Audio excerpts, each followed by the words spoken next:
have been produced so far, and 52 are still in service. And so far there was only one hull loss accident, which happened 2 years ago in 2010, and it was not because of some hardware malfunction, if I can say so. It was not because of the aircraft, but it was pilot's error.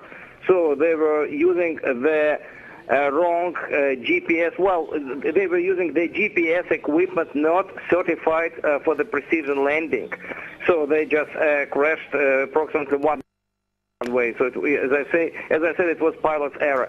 As about today's accident, so far I have very little information about it. Apparently it made landing, but for some reason could not stay on the runway. So was it because the runway was too slippery? Was it because the reversers malfunctioned? Or was it because they landed too far beyond the touchdown zone? I don't know yet, so we still have to get more information. We understand from the information we do have that there were 8 passengers and 4 crew members on board. Is it unusual to have so few people on board? Well, it is extremely unusual because Tupolev 204 could carry more than 200 passengers.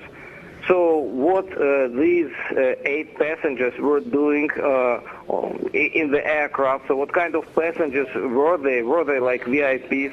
Were they Duma deputies? I don't know. Was it some sort of a charter flight? So you're right. It's quite unusual that there were only 8 passengers on board of such a big aircraft as Tupolev 204.